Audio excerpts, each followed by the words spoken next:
Chapter का नाम है थर्मल प्रॉपर्टीज ऑफ मैटर, है ना। और इसके बाद आपके अगर देखा जाए तो कितने चैप्टर है, एक ये चैप्टर हो गया, इसके बाद केटीजी है, केटीजी के बाद थर्मोडायनेमिक्स, और उसके बाद दो और बचे। ठीक है। माउंट एलिवेंट स्कूल में दो चैप्टर आ ही नहीं रहे, जिसमें थर्मोडायनेमिक्स और केटीजी, ये दोनों नहीं आते। ठीक है, बाकी और स्कूल में आएंगे। ठीक है, तो चलो चैप्टर का नाम थर्मल प्रॉपर्टीज ऑफ मैटर है, और टॉपिक है पहला हीट। हीट क्या है? तो भैया हीट क्या होती है? एक एनर्जी होती है, ठीक है, जो हमें गर्मी और ठंडक का एहसास कराती है। ठीक है, तो लिखा हुआ है heat is a form of energy which produce the sensation of hotness और कोल्डनेस। हीट एक टाइप की एनर्जी है जो या तो गर्मी या ठंडक दोनों में से किसी एक का एहसास दिलाएगी। अच्छा, हीट ज्यादा होगी तो हमें गर्मी लगेगी, और हीट कम होगी तो हमें क्या लगेगी? ठंडक लगेगी। ठीक है भैया, चलो आगे बढ़ते हैं। हीट के पीछे बहुत सारी थ्योरीज है। ठीक है, हीट के पीछे बहुत सारी थ्योरी है, उनमें से एक थ्योरी है कैलोरिक थ्योरी ऑफ हीट। इस थ्योरी के हिसाब से हीट एक आपका एक फ्लूइड है। क्या है?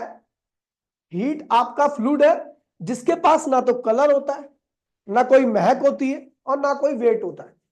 लेकिन अगर इस फ्लूइड को मैं किसी बॉडी के अंदर ऐड कर दूं तो उसका टेम्परेचर क्या होता है? राइज कर जाता है। और इस फ्लूइड को अगर मैं किसी बॉडी से विड्रॉ कर लूं तो उसका टेम्परेचर क्या होता है? डाउन हो जाता है। तो वही लिखा हुआ है according to this theory heat is a invisible weightless and orderless fluid called, ठीक है, calorie. When some calorie is added to a body its temperature rises. When some calorie is removed from the body its temperature falls. However, this theory is failed to explain the production of heat by friction. कह रहा भैया सब कुछ ठीक है इस theory के साथ। इन्होंने बोला हीट एक फ्लूइड है जिसके पास ना तो मास होता, ना वेट होता, ना कलर होता है। इस फ्लूइड को अगर मैं किसी बॉडी से निकाल दूं तो उसका टेम्परेचर कम हो जाता है, और इस फ्लूइड को अगर मैं किसी बॉडी में ऐड कर दूं तो उसका टेम्परेचर बढ़ जाता है। ये तो ठीक है, लेकिन आपका जो हीट है वो फ्रिक्शन के थ्रू भी प्रोड्यूस होती है। और जब फ्रिक्शन के थ्रू प्रोड्यूस होती है तो भाई यहां पर इस थ्योरी, ये वाली थ्योरी जो थी वो यहां पर क्या होगी? फेल होगी। फेल होने की वजह यही थी कि भैया फ्लूइड यानी मैटर, और फ्रिक्शन से मैटर अपने आप उत्पन्न हो रहा है ना। आप फ्रिक्शन कर रहे हो उससे मैटर आ रहा है, तो ये तो law of conservation of mass का क्या वायलेशन है। तो इस थ्योरी के हिसाब से हमारा ये हीट वाली जो ये थ्योरी थी वो क्या होगी? फेल होगी। क्योंकि दोबारा मैं बोल रहा हूं, इन्होंने हीट को क्या बोला? फ्लूइड बोला। क्या बोला? और फ्लूइड किससे प्रोड्यूस हो रहा है? फ्रिक्शन से।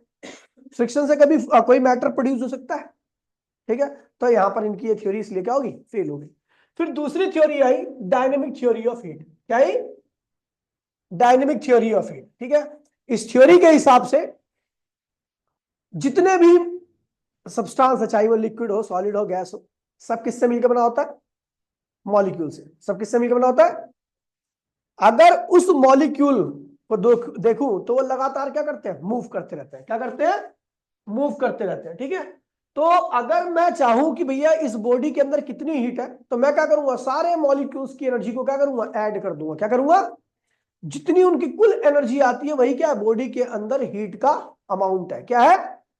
यानी अगर मुझे किसी बॉडी के अंदर हीट निकालनी है तो मैं सारे मॉलिक्यूल्स की सारी एनर्जी को क्या करूंगा? ऐड कर दूंगा। ऐड करने के बाद जो रिजल्ट आ रहा है वही क्या होगा? उस बॉडी के अंदर कंटेन्ड हीट है। अच्छा, ज्यादा हीट होगी तो वहां के मॉलिक्यूल्स क्या होंगे? ज्यादा मूव करेंगे, ज्यादा तेजी से मूव करेंगे, उन मॉलिक्यूल्स की एनर्जी भी क्या होगी? ज्यादा होगी। कम हीट होगी तो उन मॉलिक्यूल्स के अंदर मोशन भी क्या होगी? कम होगी, टोटल एनर्जी भी क्या आएगी? कम आएगी। तो यही लिखा हुआ है थ्योरी की, इस थ्योरी के हिसाब से अकॉर्डिंग टू दिस थ्योरी। ठीक है, अकॉर्डिंग टू अकॉर्डिंग यार क्या हो रहा है?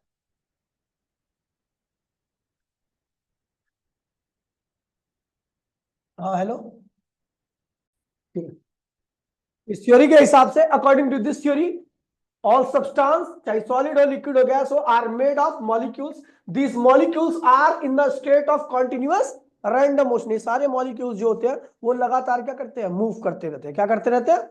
मूव करते रहते हैं। ठीक है, अगर आप चाहते हो if we can regard heat as a energy of molecule, अगर हम मतलब इस के हिसाब से कि जो मॉलिक्यूल की एनर्जी है वही क्या है? हीट है, तो उसके लिए हमें सारे मॉलिक्यूल की एनर्जी को क्या करना पड़ेगा? ऐड करना पड़ेगा। ऐड करने के बाद जो भी रिजल्ट आता है वो उस बॉडी के अंदर कंटेन्ड हीट का अमाउंट है। समझ गए?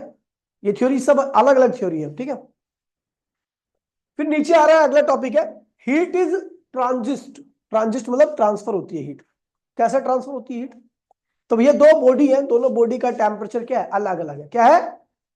अगर उन दो बॉडी को आप एक दूसरे के कांटेक्ट में लाते हो तो जो हीट का ट्रांसफर है वो हाईएस्ट टेम्परेचर टू कहां होता है? Lower temperature. जैसे मान लीजिए आपने आपके घर में कुकर चढ़ा हुआ है, कुकर का टेम्परेचर क्या है? ज्यादा। आप उसको छुओगे तो आपको जल जाएगा आपका हाथ। क्यों? क्योंकि भैया उसका टेम्परेचर ज्यादा है, यानी उसका हीट क्या है? ज्यादा है उसके पास। हमारा टेम्परेचर कम है, इसका मतलब हमारे अंदर हीट क्या है? कम है। जैसे ही हमने छुआ तो वहां की हीट हमारे हाथ पे आ गई और हमारा हाथ क्या हुआ? जल गया। यानी हीट इज ट्रांजिस्ट। क्या होती है? जो हाईएस्ट टेम्परेचर से कहां पे जाती है? लोअर तक। और कब तक जाएगी? जब तक कि दोनों बॉडी का टेम्परेचर आपस में क्या हो जाए? सेम ना हो जाए। तो वही लिखा हुआ है we define heat as a energy. हम जानते हैं भैया हीट क्या है? भैया एनर्जी है जो कि ट्रांजिस्ट होती है। कहां से? उन दो बॉडी के बीच में जिनका टेम्परेचर क्या है? अलग अलग है। ठीक है, जिनका टेम्परेचर क्या है? अलग अलग है। नीचे और भी लिखा हुआ है heat is a energy which transfer from higher temperature to, कब तक? जब तक कि दोनों का टेम्परेचर बिकम क्या हो रहा है भैया? यूनिट ऑफ हीट की बात करता हूं। तो भैया बहुत सारी यूनिट है हीट। ठीक है, उनमें से सीजीएस जो ज्यादा यूज होती है मैं उसी की बात कर रहा हूं। तो सीजीएस यूनिट ऑफ हीट क्या होती है भैया? कैलोरी। क्या होती है? कैलोरी। अब एक कैलोरी को कई बार डिफाइन करने के लिए आता है डिफाइन 1 कैलोरी। एक कैलोरी कितनी हीट होती है? तो एक कैलोरी हीट डिफाइन करने के लिए हमने एक पैरामीटर लिया। हमने कहा भैया 1 ग्राम पानी लो। क्या लो? उसको हीट दो। क्या दो? और यदि उस 1 ग्राम पानी का टेम्परेचर 1 डिग्री राइज कर जाए, मतलब बढ़ जाए, तो जो आपने हीट दी वो कितनी है? 1 कैलोरी है। क्या है? तो 1 कैलोरी वो हीट होती है जो 1 ग्राम पानी का टेम्परेचर 1 डिग्री बढ़ा दे। उसी को हम क्या कहते हैं भैया? 1 कैलोरी हीट। तो यहाँ पे लिखा हुआ है 1 calorie is defined as the amount of heat required to raise the temperature of 1 gram of water through 1 degree. जैसे 14.5 डिग्री से क्या कर दिया? 15.5 डिग्री कर दिया। ऐसा यूनिट ऑफ हीट आप सबको पता है क्या होती है? जूल होती है। आपको बता दूं 1 कैलोरी 4.2 जूल के बराबर आती है। ठीक है, इस चीज को ध्यान रखना। फिर आता है भैया mechanical joule mechanical equivalent of heat.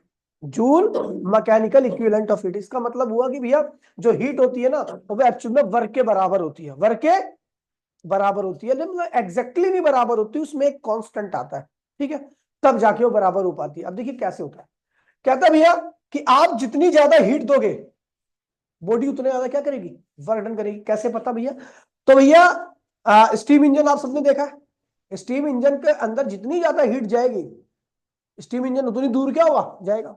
इसका मतलब आपके द्वारा दी गई हीट उसके द्वारा किए गए वर्क के डायरेक्टली प्रोपोर्शनल है। जितनी ज्यादा हीट उतना ज्यादा वर्क डन। इसीलिए क्या है भैया कि heat is directly proportional to work done. लेकिन एग्जैक्टली नहीं आते, दोनों एक दूसरे के बराबर नहीं आते। इसलिए यहां पर एक कांस्टेंट आता है। इस प्रोपोर्शनलिटी साइन को हटाने के लिए एक कांस्टेंट का इस्तेमाल किया। इस कांस्टेंट को ही क्या कहते हैं भैया? Joule mechanical constant. क्या कहते हैं इसे? ठीक है, W इक्वल्स टू में जो वर्क होता है वो हीट के बराबर एग्जैक्टली नहीं आता। किसके बराबर आता है? W इक्वल्स टू में J इंटू में H। J क्या है? कांस्टेंट। उस कांस्टेंट की वैल्यू क्या होती है? वर्क अपॉन में हीट के बराबर आती है। आप इसको सॉल्व करोगे हमेशा तो आपका रिजल्ट एक ही आना है। क्या आना है? 4.2 जूल पर कैलोरी। समझ गए? मतलब वर्क और हीट में ये अंतर आता है। ठीक है, 4 पॉइंट कितनी भी हीट दे दो उससे जो वर्क होगा तो वो अंतर यही आएगा। समझ गए?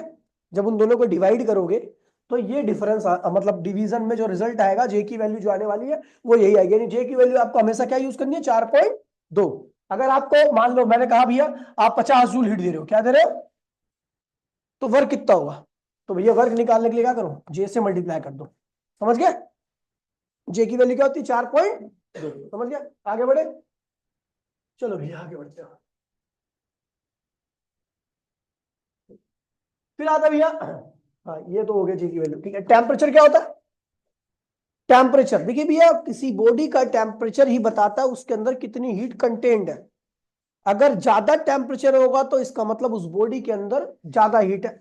कम टेम्परेचर होगा तो इसका मतलब उस बॉडी के अंदर कम हीट है। तो इसका मतलब temperature is the degree of hotness और कोल्डनेस।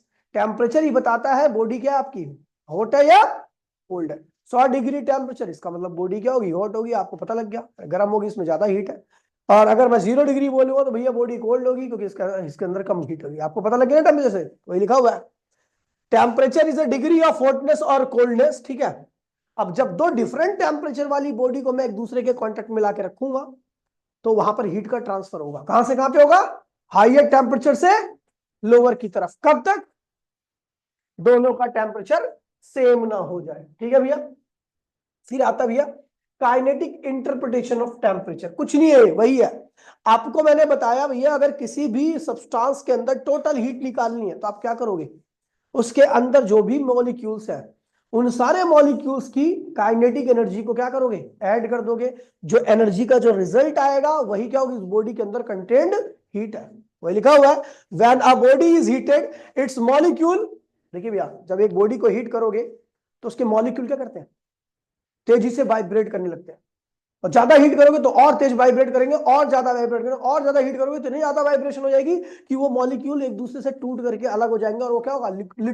लिक्विडिफिकेशन, ठीक है, मेल्ट हो जाएंगे। इसको मेल्टिंग प्रोसेस कहते हैं। उसके बाद और ज्यादा हीट करोगे तो इतनी ज्यादा दूरी बन जाएगी कि क्या बन जाएंगे? गैस बन जाएंगे। क्या बन जाएंगे?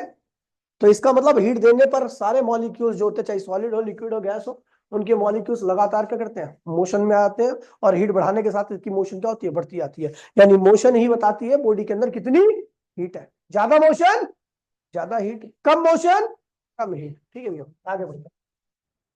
थर्मोमेट्री क्या है? तो भैया थर्मोमेट्री फिजिक्स की ब्रांच है जिसके अंदर आप हीट और टेम्परेचर से रिलेटेड सारी चीजों को पढ़ोगे। It is branch of physics in which we deal with the different phenomena related to temperature and heat. समझ गया भैया? फिर आपने पढ़ा होगा थर्मामीटर। जानते हो ना थर्मामीटर क्या होता है भैया? टेम्परेचर मेजर करने का एक डिवाइस, ठीक है। कितने टाइप के होते हैं भैया? तो हमारे पास 4 टाइप के थर्मामीटर है। आपने 2 या 3 पढ़े होंगे, ठीक है। पहला जो टाइप है उसे कहते हैं सेल्सियस स्केल। क्या कहते हैं इसे? जिसका जो अपर फिक्स पॉइंट होता है, अपर फिक्स पॉइंट का मतलब होता है वो पॉइंट जहां पर आपका पानी जो उबलने लगे, क्या हो? वो क्या होता है? 100 डिग्री सेल्सियस, ठीक है। सेल्सियस स्केल में जो सबसे टॉप का पॉइंट होता है वो 100 डिग्री सेल्सियस को बताता है। जो लोअर पॉइंट होता है, लोअर पॉइंट वो पॉइंट होता है जहां पर पानी क्या होता है? बर्फ जम जाता है, ठीक है। वो क्या होता है? 0 डिग्री सेल्सियस। इसके अंदर नंबर ऑफ डिवीजन जो है वो भैया यहाँ पर आपको 100 डिग्री नहीं लिखना, यहाँ पर आपको लिखना है 100। केवल क्या लिखना है? इसके अंदर 100 डिवीजन होते हैं। कितने डिवीजन होते हैं? और हर डिवीजन कितने डिग्री को रिप्रेजेंट कर रहा है? 1 डिग्री को। ये ठीक है, ठीक है भैया।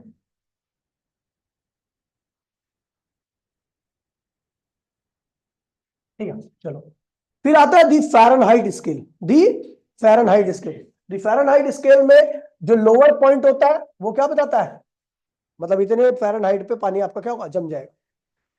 अपर पॉइंट जो होता है वो 212 डिग्री फ़ारेनहाइट को बताता है। मतलब इतने टेम्परेचर पर फ़ारेनहाइट में होगा तो वो क्या होगा? बॉइलिंग प्रोसेस स्टार्ट होगा। नंबर ऑफ डिवीजन क्या होंगे भैया? तो भैया क्या होंगे? 180। क्या होंगे? और प्रत्येक डिवीजन किसको बताएगा? 1 डिग्री फ़ारेनहाइट को। किसको बताएगा? 1 डिग्री फ़ारेनहाइट को। 100, 180, ठीक है। 180 डिग्री मिला दिया, ठीक है भैया। फिर आता है र्यूमर स्केल। दी र्यूमर स्केल, ठीक है भैया।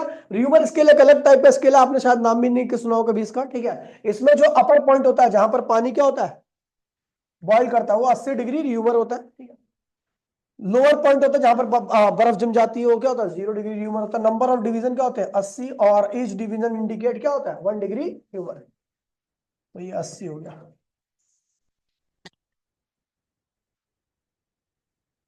हाँ भाई बोल। हाँ जी सर बोलिए। सर छुट्टी होगी उसकी। हाँ जी। हाँ जी सर। हाँ फिजिक्स में था, अभी छुट्टी होगी उसकी, काफी देर पहले होगी, घर पहुंचने वाला वो शायद। सर केमिस्ट्री का नहीं था, छुट्टी थी। ओके, ठीक है। फिर आता है दी कैल्विन स्केल। क्या आता है? इसका नाम आपने सुना होगा भैया, दी कैल्विन स्केल। इसमें जो अपर पॉइंट होता है जहां पर पानी बॉईल करने लगता है, ठीक है भैया, वो क्या होता है? 373.15 कैल्विन। जो लोअर पॉइंट होता है वो होता है 273.15 कैल्विन। इस पे पानी क्या होता है? बर्फ जम जाता है। नंबर ऑफ डिवीजन इसमें भी क्या होते हैं? 100। और ईच डिवीजन क्या होता है? 1 केल्विन को डिग्री, आप पहले बता दो केल्विन में कभी डिग्री लगती, ये होगा 373.15 केल्विन, ठीक है। ये होगा 273.15 केल्विन। नंबर ऑफ डिवीजन कितने होंगे 100, और हर डिवीजन किसको बताएगा 1 केल्विन को, ठीक है। केल्विन में कभी भी डिग्री नहीं लगती, ठीक है, बाकी में लगती है डिग्री, ठीक है। अच्छा देखिए, ये 4 स्केल है अपने पास, है ना। किसी एक स्केल की वैल्यू दे रखी है, मान लो डिग्री में दे रखी है, र्यूमर में दे रखी है मान लो, ठीक है। आप ब्रिटेन चले गए, वहां पर र्यूमर में आपको बॉडी का टेम्परेचर बता दिया, आपको पता ही नहीं है कि क्या है, आपको समझ में नहीं आ रहा। तो हमारे पास एक कन्वर्जन सिस्टम है जिससे आप आसानी से कन्वर्ट कर सकते हो। मान लो आप इंडिया में हो तो आप डिग्री सेल्सियस का ज्यादा इस्तेमाल करते हो, ठीक है। तो जो र्यूमर वाला है ना, यहाँ पे टेम्परेचर रखोगे र्यूमर का, और इन दोनों का आपस में क्या करोगे, बराबर कर दोगे। जैसे ही बराबर करोगे तो आपके बॉडी का टेम्परेचर क्या आएगा, सेल्सियस में आ जाएगा।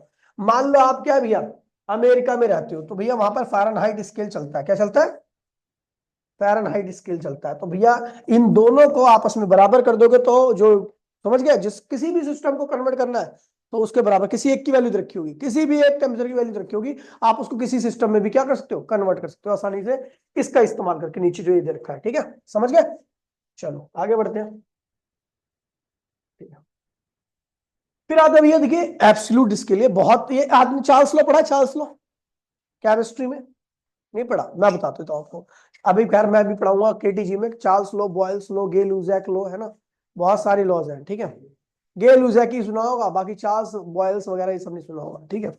चार्ल्स लॉ कहता है भैया कि प्रेशर यदि कांस्टेंट कर दिया जाए, क्या कर दिया जाए, और टेम्परेचर, हीट टेम्परेचर बढ़ाया जाए बॉडी का, तो उसका वॉल्यूम क्या होता है, बढ़ता चला जाता है।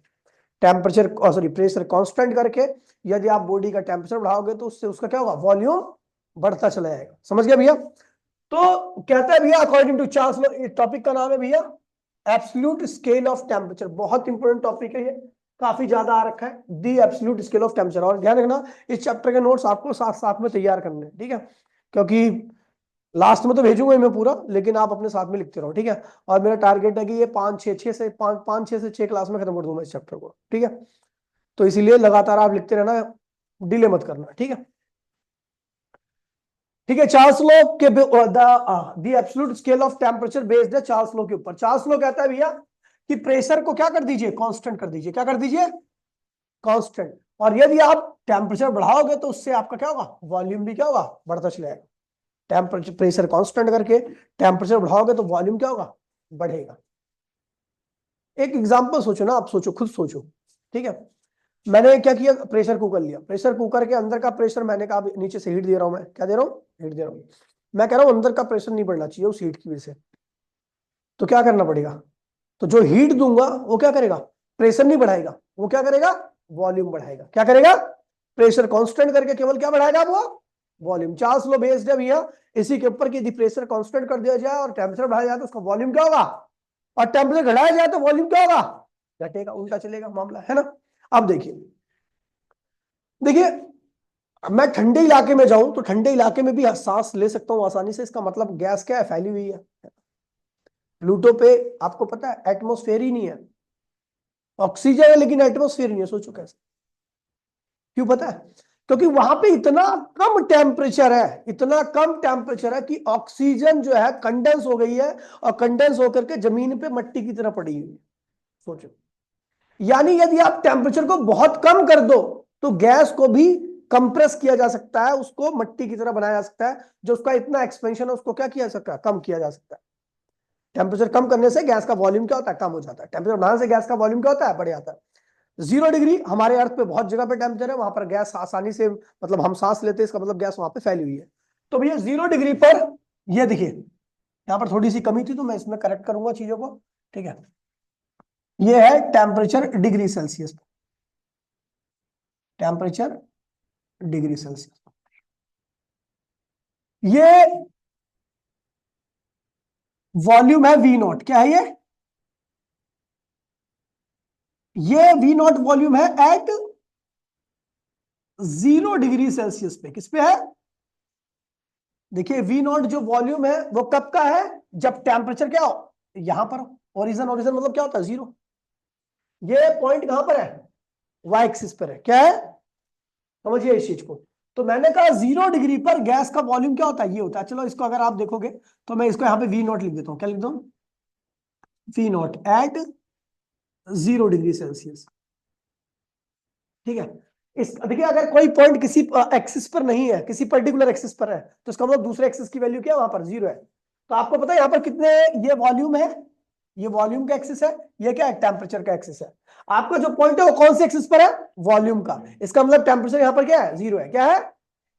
तो इसका मतलब ये वो वॉल्यूम है वी नॉट, ये क्या है, ये वो वॉल्यूम है जब टेम्परेचर की वैल्यू क्या है, 0 डिग्री सेल्सियस है। क्या है? तो भैया आपके 0 डिग्री सेल्सियस पे गैस का वॉल्यूम आपका वी नॉट था। क्या था? यदि आप टेम्परेचर बढ़ाओगे तो इसके हिसाब से ये क्या होगा, बढ़ता चला जाएगा। समझ गए? चार्ल्स लॉ के हिसाब से भाई, पेलुओं भी धर के यहीं पे। ठीक है। अगर आप यहां से आप टेम्परेचर बढ़ाओगे, ये कौन सा वॉल्यूम है, 0 डिग्री पर। 0 डिग्री पर भी गैस का वॉल्यूम होता है, गैस फैली रहती है। यदि आप टेम्परेचर को बढ़ा रहे हो, देखो टेम्परेचर बढ़ा रहा हूं ना, बढ़ा रहा हूं भाई, कहां से मिल गया। तो अगर मैं टेम्परेचर बढ़ा रहा हूं, देखो टेम्परेचर ये किया तो गैस का वॉल्यूम ही हो गया। टेम्परेचर और बढ़ा दिया तो गैस का वॉल्यूम क्या होगा, और बढ़ गया। टेम्परेचर और बढ़ा दिया तो गैस का वॉल्यूम क्या होगा, और बढ़ गया। टेम्परेचर और बढ़ा दिया तो उसकी कोई लिमिट नहीं है, ये टेम्परेचर बढ़ाते जाओ गैस का वॉल्यूम क्या होगा, बढ़ता चला जाएगा। चलो भैया बढ़ा रहा था तो गैस का वॉल्यूम क्या हो रहा है, बढ़ता चला जा रहा है।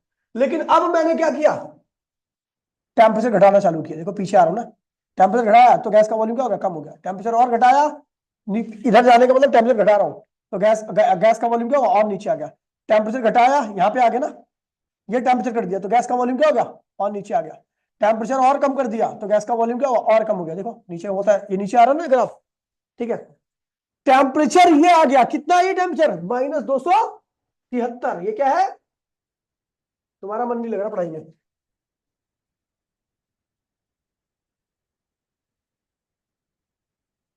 ठीक है।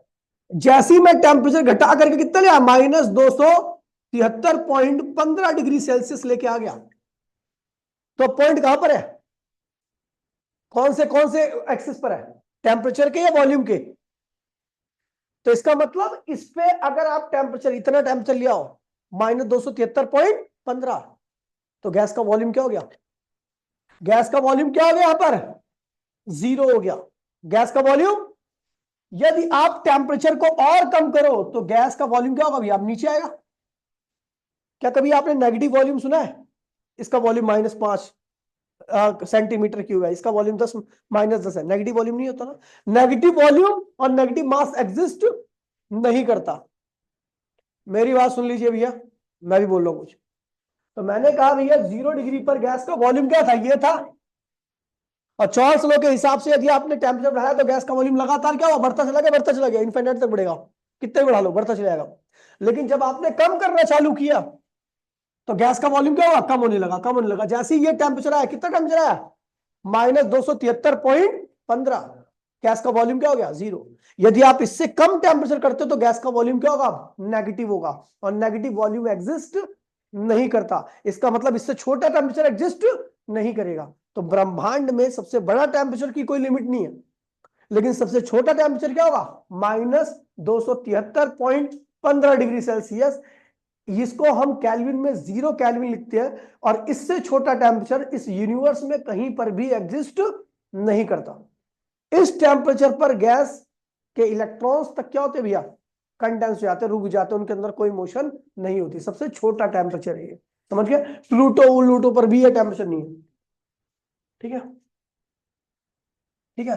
तो इस टेम्परेचर पर इसको इसको अगर मैं केल्विन में लिखूं तो केल्विन क्या होता है, 0 केल्विन। क्या लिखूं, इसको एब्सोल्यूट 0 भी कहते हैं। तो देखिए भैया प्लीज बोलिए, the absolute scale of temperature जो है वो चार्ल्स लॉ के ऊपर बेस्ड है। कहता है भैया 0 डिग्री पर आपके गैस का कुछ वॉल्यूम होता है, जिसको मैंने क्या लिखा है, वी नॉट लिखा होगा। यदि आप टेम्परेचर को बढ़ाओगे तो गैस का वॉल्यूम लगातार क्या होगा, बढ़ता चला जाएगा। और टेम्परेचर को घटाओगे तो गैस का वॉल्यूम लगातार क्या होगा, घटता चला जाएगा। घट करके क्या हो जाएगा, 0। लेकिन किस टेम्परेचर पर, -273 डिग्री सेल्सियस पे, या 0 केल्विन पर आपका गैस का वॉल्यूम क्या होगा, 0 हो जाएगा। अच्छा, इससे कम टेम्परेचर करने का प्रयास करोगे तो गैस का वॉल्यूम क्या होगा, नेगेटिव आएगा। और नेगेटिव वॉल्यूम कभी एग्जिस्ट नहीं करता, मतलब इससे छोटा टेम्परेचर भी एग्जिस्ट नहीं करेगा, ये ध्यान रखना।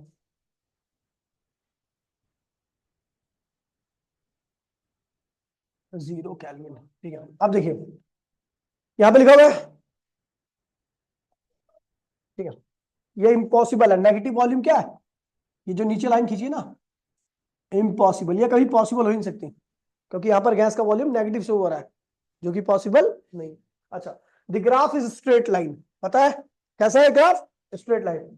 If we exploited the straight line, ठीक है, इट मीन द टेम्परेचर कहां पर है, -273 पर, कहां आ जाती है, जीरो वॉल्यूम में आता है। क्या होता है, दस द गैस ऑक्यूपाइड जीरो और नो वॉल्यूम, किस पे, -273 15 डिग्री सेल्सियस पे। क्लियरली टेम्परेचर बिलो -273 का मतलब हो गया कि भैया गैस का वॉल्यूम क्या है, भैया गैस का वॉल्यूम क्या है, नेगेटिव है, विच इज मीनिंगलेस, उसका कोई मतलब नहीं है नेगेटिव वॉल्यूम का मतलब। ठीक है भैया, तो इसका मतलब ये हो गया कि भैया ये एब्सोल्यूट स्केल ऑफ टेम्परेचर में सबसे मिनिमम टेम्परेचर क्या होता है, -273.15 डिग्री सेल्सियस या 0 केल्विन, और हाईएस्ट टेम्परेचर की कोई लिमिट नहीं है। अच्छा, यहाँ पर स्टीम पॉइंट जो होता है आपको पता है भैया, केल्विन में 373.15 केल्विन, और जो फ्रीजिंग पॉइंट होता है वो क्या होता है, 273.15 केल्विन। अभी बताया था ना मैं पीछे, मैंने ये ध्यान रखना। फिर आता है भैया ट्रिपल पॉइंट ऑफ वाटर, क्या आता है, देखिए ट्रिपल पॉइंट ऑफ वाटर एक बड़ी पैक्यूलियर कंडीशन है। पैक्यूलियर का मतलब होता है बड़ी स्पेशल कंडीशन है। पानी की 3 स्टेट होती है, लिक्विड, सॉलिड, गैस, और ये ट्रिपल पॉइंट ऑफ वाटर एक ऐसी कंडीशन है जहां पर पानी की तीनों स्टेट एक साथ एग्जिस्ट करती है। पानी बर्फ बन रहा होता है, बर्फ पानी बन रहा होता है, बर्फ गैस बन रही होती है, गैस पानी बन रहा होता है, बर्फ, मतलब सब एग्जिस्ट करता है। तो भैया यहां पर लिक्विड, सॉलिड, गैस, तो इसका कन्वर्जन इसमें हो रहा है, इसका कन्वर्जन इसमें हो रहा है, इसका कन्वर्जन इसमें हो रहा है, इसका कन्वर्जन इसमें हो रहा है, इसका कन्वर्जन इसमें हो रहा है, इसका कन्वर्जन इसमें हो रहा है। लेकिन प्रेशर क्या होना चाहिए, प्रेशर कितना होना चाहिए, 0.46 सेंटीमीटर। आपको याद है एटमॉस्फेरिक प्रेशर, एटमॉस्फेरिक प्रेशर निकालने के लिए हमने देखा था कि हमने जो मरकरी का ट्यूब का इस्तेमाल किया था, उसमें मरकरी कितना राइज हुआ था, लेकिन यहां पर इतना प्रेशर होना चाहिए कि मरकरी मात्र कितना राइज हो, 0.46 सेंटीमीटर, 0. केवल मरकरी इतना ही राइज हो। मतलब एटमॉस्फेयर में अगर आप ट्रिपल पॉइंट एक साथ देखना चाहते हो, ट्रिपल पॉइंट मतलब ये तीनों कंडीशन ये एक साथ में देखना चाहते हो, तो आपको प्रेशर उतना ही रखना पड़ेगा जिसमें मरकरी का कॉलम कितना राइज हो, केवल 0.46 सेंटीमीटर। अगर एटमॉस्फेरिक प्रेशर होगा तो कितना राइज कर जाएगा, 76। लेकिन अगर ये वाला प्रेशर है जो कि हम ट्रिपल पॉइंट की बात कर रहे हैं, तो इसमें केवल कितना राइज होगा, 0.4 से। और दूसरा टेम्परेचर भी कितना होना चाहिए, 273.16 केल्विन, 273 पॉइंट, ना पॉइंट आगे ना पॉइंट पीछे, इतना ही होना चाहिए। तो इस प्रेशर और इस टेम्परेचर पर पानी तीनों स्टेट में एक साथ एग्जिस्ट करेगा। इसी को हम क्या कहते हैं, ट्रिपल पॉइंट ऑफ वाटर। यहां पे लिखा हुआ है, the triple point of water is a state eight which the three phase of water normally eyes liquid and gas. ठीक है, एक साथ एग्जिस्ट करती है और एक दूसरे में कन्वर्ट भी होती है। बड़ी स्पेसिफिक कंडीशन है। इसमें टेम्परेचर क्या होना चाहिए, -273.16 केल्विन, और प्रेशर क्या होना चाहिए। ठीक है भैया, तो ये था, और ये सारे नोट्स को आप कॉपी कर लेना। ठीक है, जो जो मैंने करेक्ट करा उसको भी सही कर लेना। मिलते हैं अगली क्लास में, आज के लिए इतना ही, टाटा बाय बाय, जय हिंद जय भारत।